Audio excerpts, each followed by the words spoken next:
ओम राधे राधे। ओम नमो भगवते वासुदेवाय नमः।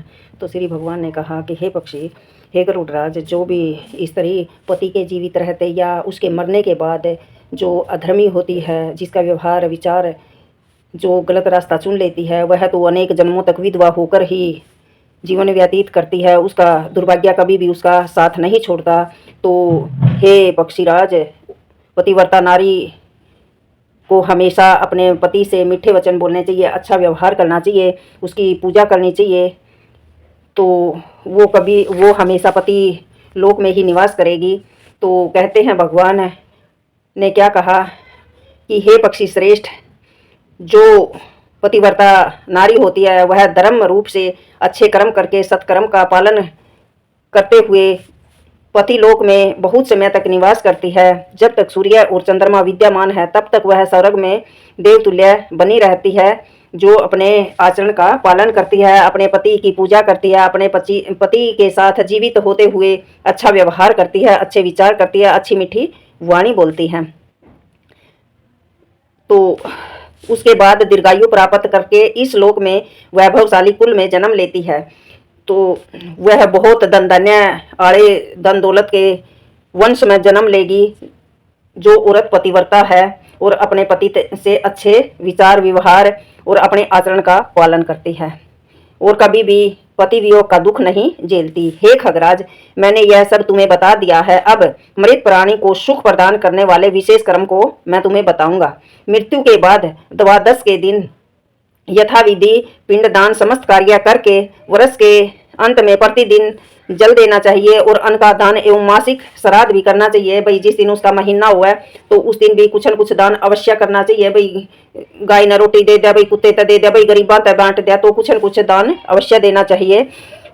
तो हे पक्षीराज, प्रेत कार्य को छोड़कर अन्य किए हुए कार्य की आवृत्ति नहीं होनी चाहिए। यदि कोई मनुष्य अन्य का कर्म करता है और पूर्व का किया गया कार्य भी विनष्ट हो जाता है।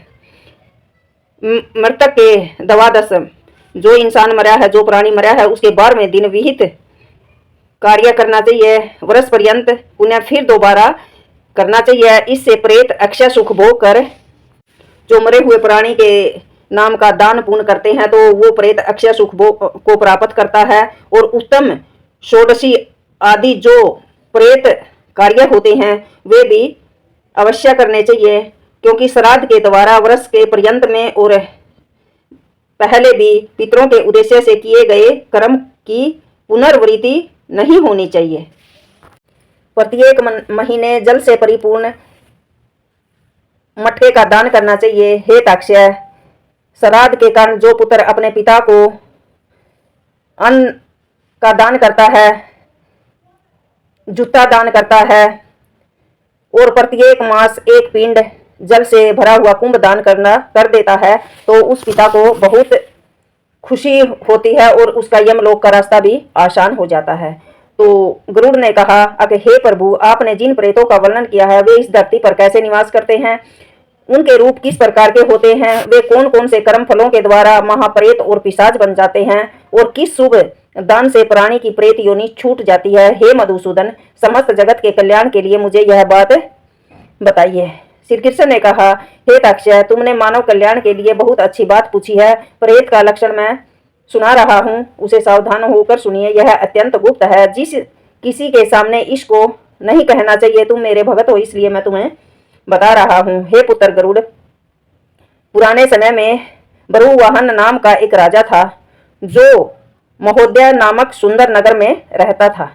वह धर्म का पालन करने वाला, महापराक्रमी, यज्ञ करने वाला, दानशील, लक्ष्मीवान और ब्राह्मणों का हितकारी था। समस्त साधुओं, सुशील, सदाचारी तथा दया दक्षिणा सद्गुणों से संयुक्त था। वह महाबली राजा सदा अपनी प्रजा का पालन पुत्रवत करता था तथा अक्षत्रिय धर्म का पालन करते हुए वह सदा अपराधियों को दंडित किया करता था। कभी विशाल भुजाओं वाले उस राजा ने अपनी सेना के सहित शिकार करने के लिए नाना प्रकार के वृक्षों से भरे हुए सैकड़ों सिंहों से परिव्याप्त विभिन्न प्रकार के पक्षियों के कलरव से एक घनघोर वन में प्रवेश किया। वन के बीच में जाकर राजा ने दूर से ही एक मृग को देखा और उसके ऊपर अपने बाणों को छोड़ दिया। उसके द्वारा छोड़े गए उस कठिन बाण से वह मृग अत्यंत घायल हो उठा और शरीर में बिंदे हुए उस बाण के सहित वह मृग वहां से भागकर वन में लुप्त हो गया। किंतु उसकी काख में बह रहे रक्त के चिन्हों से राजा ने उसका पीछा किया। इस प्रकार उसके पीछे पीछे वह राजा दूसरे वन में जा पहुंचा। भूख और प्यास से उसका कंठ सूख रहा था तथा परिश्रम करने के कारण अत्यंत थकान भी अनुभव कर रहा था। तो थकान के कारण वह मूर्छित हो गया। उसको वहां एक जलाशय दिखाई दिया। जलाशय देखकर घोड़े के सहित उसने वहां स्नान किया और कमल पराग से सुवासित शीतल जल का पान किया। तत्पश्चात उस जल से निकलकर राजा बब्रुवाहन विशाल वट वृक्ष की मनमोहक शीतल छाया के नीचे बैठ गया, जो पक्षियों के कलरव से निनादित, जो पक्षियों की चहचहाट से चहक महक थी। उस समूचे वन की पताका के रूप में वह अवस्थित था। इसके पश्चात उस राजा ने वहां पर भूख प्यास से व्याकुल इंद्रियों वाले एक प्रेत को देखा, जिसके शरीर की ऊपर की ओर खड़ी थी। जिसके शरीर राजा ने भूख प्यास से पीड़ित वहां एक प्रेत को देखा, जिसके सर की चोटी ऊपर की ओर खड़ी थी। उसका शरीर मलिन, कुब्जा, मांस रहित और देखने में महाभयंकर लगता था। मात्र शरीर में शेष स्नायु तंत्रिकाओं से जुड़ी हुई हड्डियों वाला वह अपने पैरों से इधर उधर दौड़ता रहा और अन्य बहुत से प्रेत उसको चारों ओर से घेरे हुए थे। हे तक्षय, उस विकृत प्रेत को देखकर ब्रुवाहन विस्मित हो गया और उस प्रेत को भी महाभयंकर वन में आए हुए राजा को देखकर कम आश्चर्य नहीं हुआ था। प्रसन्नचित होकर प्रेत ने उस राजा के पास जाकर कहा। प्रेत ने कहा, हे महाबाहु, आज आपके दर्शन का यह संयोग प्राप्त कर मैंने प्रेत भाव को त्याग कर परम गति प्राप्त कर ली है। मुझसे बढ़कर धन्य कोई नहीं है। राजा ने कहा, हे प्रेत, तुम मुझे कृष्ण वर्ण वाले भयंकर प्रेत के समान दिखाई दे रहे हो।